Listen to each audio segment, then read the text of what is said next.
Hello everybody, welcome back to my channel, Books with Meena, and today I have a recommendation video for all of you. So this recommendation video is basically if you like this book, then based on that you should read this book. And the idea is very self-explanatory, so we'll just jump right in with the first recommendation. So the first recommendation is going to be if you liked Love and Gelato by Jenna Evans Welch, then you will like Always Never Yours by Emily Wibberley and Austin Steigeman Broca. This one is both of these are like cute young adult contemporaries, and both of the main characters are like 16, 17-year-old girls. With Love and Gelato, we are following this girl whose mom has recently passed away because of cancer, and she is going to Italy to meet her long lost dad and connect with him after many years of she has basically never met him. And the setting of Italy in this book is at the forefront. It is very vibrant, and I really liked that about this book. And with Always Never Yours, I think that something that sets this book apart from your average like contemporary book would be the fact that there's a lot of like Shakespearean elements in this because the main character is playing the role of Juliet in her school play. So we do have it's almost like a Romeo and Juliet retelling where the main character in her own life is more of a Rosalind type where she can never really find like the right guy for her. And both of these books are just very cute. There's like cute romances, there's like friendship, and family is a pretty important part of both of these books. And I think that if you like Love and Gelato, then you are going to like Always Never Yours by Emily Wibberley and Austin Steigeman Broca. My next recommendation is going to be if you like The Raven Cycle by Maggie Stiefvater, then you should read The Hearts That We Sold by Emily Lloyd Jones. And both of these books are kind of like urban fantasy mixed with some magical realism and supernatural elements. And in The Raven Cycle, we have a group of four boys and one girl trying to search for this dead Welsh king so that he can grant them a favor. And there are like prophecies and psychics. It's a kind of absurd almost because the magical aspects of this book are never really explained. And same with The Hearts That We Sold, the supernatural elements in this book are not really explained.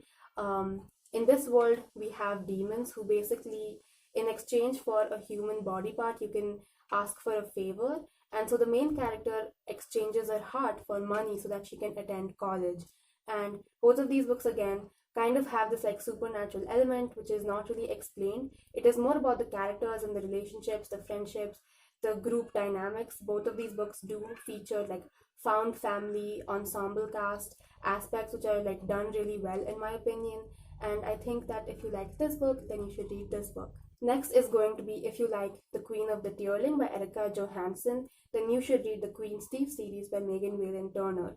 So both of these books do feature like royalty, politics, that type of setting. In The Queen of the Tearling, we are following Kelsey, who is 19, and she has been raised away from the capital for her own safety reasons.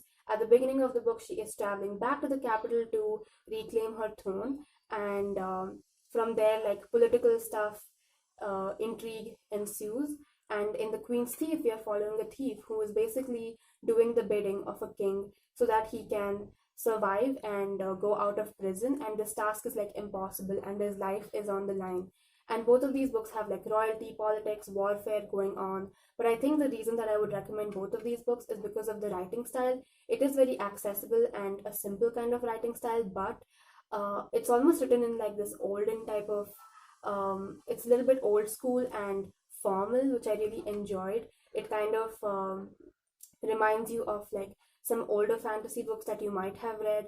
And both the main characters in both of these books, start out as pretty unlikable, but throughout the books, you kind of get to understand their perspective, and you might not start liking them more, but you do understand where they're coming from. So I think that if you liked The Queen of the Tearling, then you should read the Queen's Thief series by Megan Whalen Turner.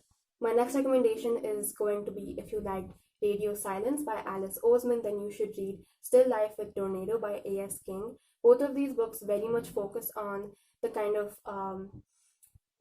the education system and how like teenagers in high school are very unsure about their future.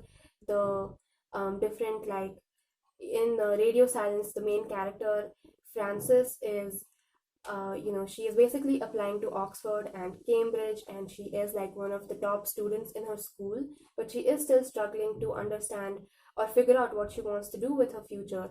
And with Still Life in Tornado, we have Sarah, who has stopped going to art school, and slowly throughout the book, we are figuring out why she has stopped going to school and why she is no longer motivated to do anything regarding art. And both of these books do focus a lot on toxic families, the pressure that people face to perform and to achieve something in their fields. There's like really good depiction of like friendship, family, complex characters, and the way that people's upbringings affect them. And I think that one of the main reasons that I would recommend both of these books is because the writing style is very simple and straightforward, especially in Still Life at Tornado. The writing style is super straightforward, and I think that that makes these stories even more impactful and digestible to read. Alongside with that, we do have some like weird aspects in both of these books. With Radio Silence, the main character is a big fan of this podcast, and this podcast is like really weird, and so that is like the kind of weird aspect of Radio Silence. With Still Life in Tornado, we have some like supernatural, magical realism aspects, which is not like a big part of the story. It's not confusing at all, but the main character is seeing her alternate selves walking and talking and like breathing like living like a living person. She's seeing her 40-year-old self, her 23-year-old self, and her 10-year-old self. So I think that both of these books are very much along the same lines, and you should definitely read both of them if you haven't done so yet. And the last book that I'm going to be recommending is if you liked Love from A to Z by S.K. Ali, then you should read Our Year of Maybe by Rachel Lynn Solomon. Both of these books are dual POVs with a girl and a guy, and you kind of get to see friendship, first love, first heartbreak, that sort of thing. And it's both like coming of age stories. And the reason that I would recommend both of these books is because the focus on like your identity pertaining to race and religion. In From Love from A to Z, you get to see the two main characters are Muslims and how they face Islamophobia and xenophobia. This is also taking place in Qatar, and I think that setting was like really different, and I really enjoyed that like different setting in this book. In Our Year of Maybe, the two main characters are Jewish, and especially one of the main characters who is more so half Jewish. We get to see him grappling with like, does he want to fully embrace that part of himself or just kind of leave it behind. And one of another reasons that I would recommend both of these books together is because of one of the main characters in both of these books have chronic illnesses. In this book, Adam, the guy, has fibromyalgia, and his mom actually passed away a few years before because of this hereditary like chronic illness. With In Our Year of Maybe, Peter, again the guy, he has a kidney chronic illness, and we get to see how that affects his family and the people around him and how it has affected his life. And so both of these books pack so much in them. They talk about like they talk about so many important topics that are present in the real world today, and I think that all of these things were handled so well. Both of these books are pretty short, but they pack a lot in those few pages and talk about so many different topics. It's very well written. The characters, they just like jump off the page, and you root for them, you root for their friendship, their relationship. You feel a lot of feelings reading this book, especially from Love from A to Z. I think the emotions were just, there was just so many emotions that I had reading this book. Same with In Our Year of Maybe. There's just like so much happening in these contemporary stories, and I never felt like it was just there for like token representation. I think both of these books are own voices. So yes, both of these books are actually very underhyped in my opinion, and more people should read them. So definitely go check out both of these books.